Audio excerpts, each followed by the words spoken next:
Bonjour et merci, mesdames et messieurs de la presse nationale et internationale. Mes très chers compatriotes, après plusieurs mois d'échanges dans le cadre du dialogue national, comme au cours de plusieurs rencontres en tête-à-tête avec le président de la République, après une analyse lucide et sereine du contexte international, du contexte africain, sous-régional et national, la nécessité nous est clairement apparue de répondre positivement à l'appel du président de la République pour une union de l'ensemble des forces de la nation pour mieux faire face aux défis du moment. D'autres intelligences m'avaient suggéré de choisir un autre chemin, le chemin d'une opposition radicale tentant d'utiliser les interrogations et les inquiétudes légitimes des populations et en particulier de la jeunesse, nées du contexte de crise, pour fragiliser le régime en place et en tirer des gains politiques immédiats. Je respecte leur intelligence et leurs analyses, mais je n'ai pas choisi ce chemin-là. J'ai choisi le chemin d'une implication directe et personnelle pour participer aux efforts qui nous incombent à tous pour redresser la situation de notre pays. Au plan international, ce n'est un mystère pour personne que les plus grandes économies, nos plus grands partenaires, ont souffert et souffrent encore du Covid-19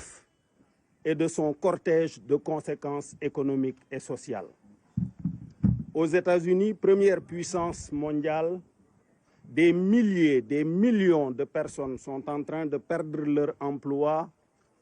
et de perdre leur maison, faute de pouvoir payer leurs échéances.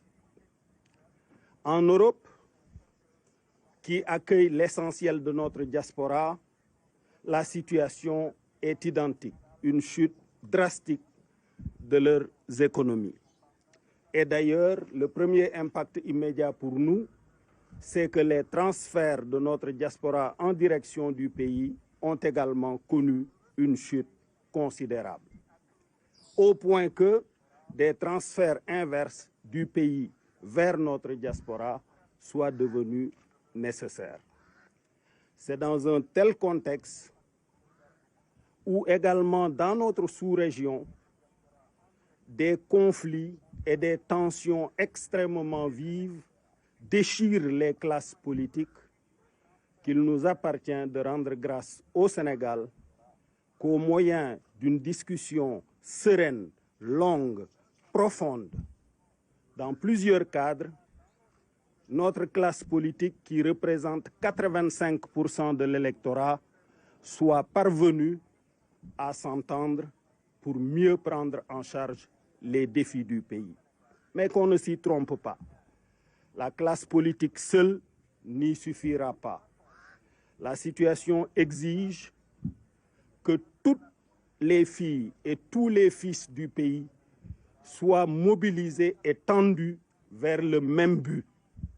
Redresser notre économie, rééquilibrer notre société, consolider la paix civile et la stabilité de notre pays, qui est, qu'on le dise ou non, l'un des rares îlots de stabilité dans notre sous-région. Et nous devrons également assumer notre responsabilité en direction de nos autres pays frères pour consolider la stabilité là où des conflits politiques ont déchiré la classe politique. Face à l'ensemble de ces défis,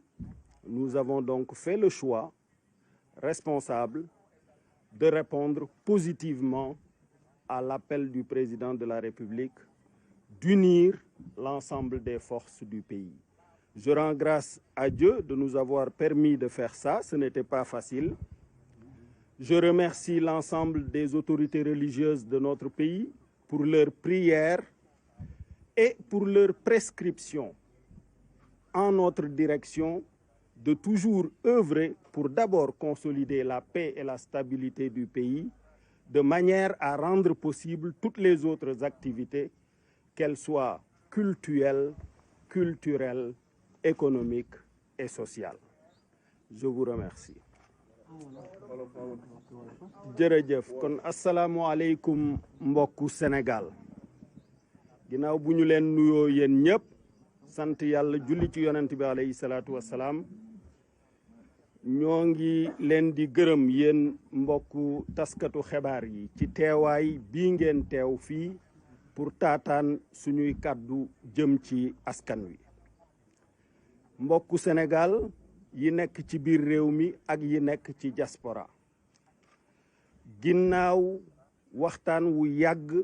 te yaatu tollu ci lu war a mat fukki weer ak juróom daanaka bi ñu génnee ci élection présidentielle yi yéen a ngi fàttaliku ne fii ci sama kër la ñeenti candidat opposition yi daje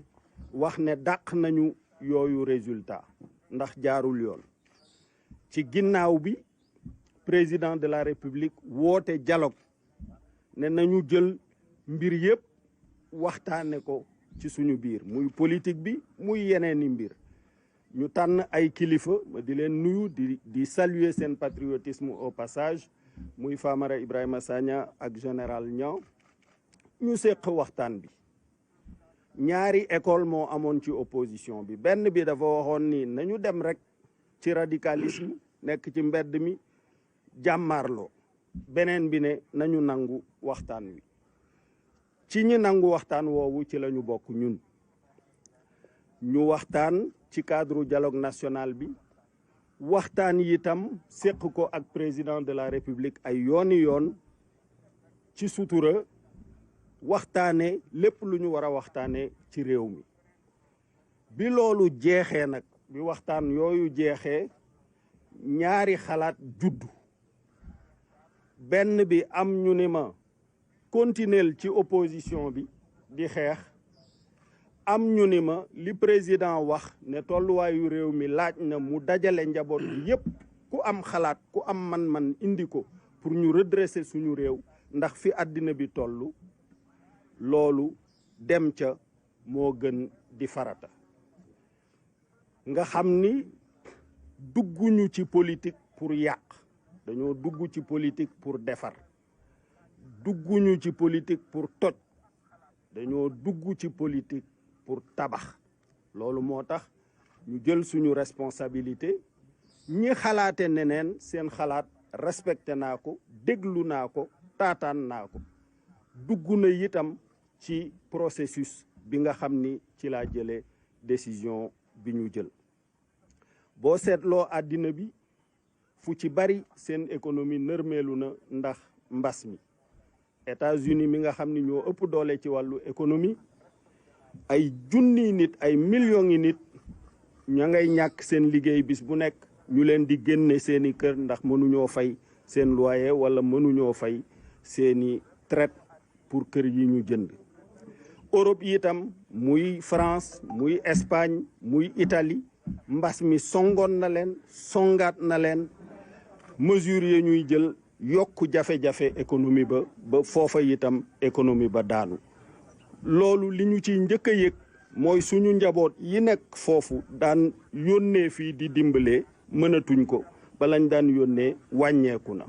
te soxla nañu sax ñun ñu dimbali leen en retour ci Afrique itam ngeen gis ne fu ci bari yëf yaa ngay tàkk yëf yaa ngay bax diggante pouvoir ak opposition instabilité ñëpp di ko xalaat Sénégal yàlla may ñu waxtaan ci dal ci njekk ci ormalante ba xam li ñu d'accord fas ko teg li ñu d'accordul ñu fas ko teg li nga xam ni jar naa xóotal ñu continuer di ko waxtaane loolu la waxtaan wi jur ci suñu diggante ak président de la République bi loolu amee nag ñii ne ma comme loolu pare na li ngeen d'accord xam nga ko li ngeen d'accordul xam nga ko li nga xam ni da ngeen koy xóotal xam nga ko dellul ber sa yoon nekk ci opposition bi même bu fekkente ne dañu koy renforcer par le fameux statut de l'opposition et de son chef ñi ci des ne ma diggante seetaan ak tàbbal sa loxo comme da ngaa jóg pour defar bu dee sax tuuti lu toll ni tarfatal ay ni ngay contribuer pour mu gën a jag jaadu na ci fii réew mi toll nga tàbbal sa loxo xalaat boobu nag moom laa jëfe moo jur lii ngeen dégg di ñaan suñu boroom mu jàppale Sénégal pour que li ñu ciy séentu ci redressement li ñu ciy séentu ci ndam suñu boroom defal ñu ko ñu bàyyi xel rekk ne vraiment Sénégal ñépp a ci war a dugal seen loxo ñuy sant bu baax di gërëm suñu kilifa diine yi ci seeni ñaan ak seeni soññ jëme ci ñun jamono bu nekk pour ñu dox luy dalal Sénégal di gën a yaatal jàmm ji ndax ci kaw jàmm ak ci kaw dal ci la leneen looy def muy jaamu yàlla muy liggéey mën a am te réew yi amul jàmm daluñu ñu dugal suñu loxo ci waxtaan ak ñoom ci jàppale leen ndax sous-région bi ñun ñoo ko bokk dafa am benn proverbe burkinabé bu ne bu sa sikkimu ki nga dendal dee lakk tooyalal sa bos bala moo lakk moom it bala moo jàpp donc vraiment contexte boobu moo waral lii nga xam ne lii moom la ñu décidé ci Sénégal di ñaan nag ñëpp jàpp ci classe politique bi rek yeneen citoyens yëpp buñ bankee seen loxo di leen seetaan pour ne nañu génn réew mi ci situation bi du sotti ñëpp ci war a dugal seen loxo classe politique bi am na responsabilité génne ay xalaat wane yoon wane direction ne lii kat bu ñu ko defee fii économie bi toll ñu naan croissance bi moins 0,7% la mais bu nawet bi baaxee xëy na mu doon 1% wala 2% te demoon nañu bay seen 7% te lii saafara problème yi dëgg mooy croissance à 2 chiffres romb 10% loolu dafa laaj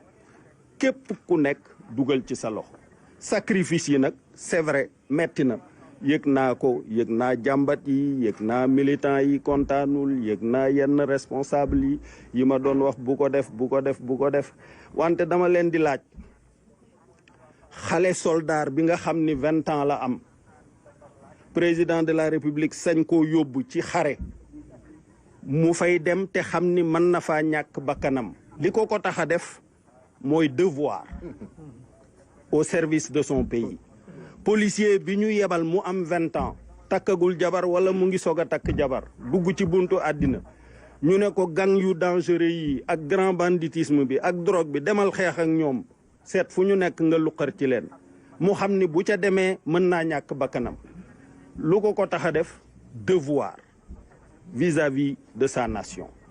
waaw ki yàlla jagleel nag mu am capacité nekk leader politique war a sant ñooñu ñu def loolu ñàkk ci seen bakkan moom bu fekkente ne benn risque rek lay jël mooy ñu naan carrière politique am dana nef nii dana xajam dana nangam sëñ bi loolu wax dëgg yàlla yomb naa muñ nag te comme dañ maa tàgge ay tàgge yu bari ci politique te ba léegi may dund jàpp naa ni loolu duma ci bàyyi xel maa ngi leen di sant di leen gërëm. point de presse président poste bi nga jël dafa doon bañ ay jamono. s'il vous plaît mi ngi noonu. poste bi nga jël mi ngi noonu.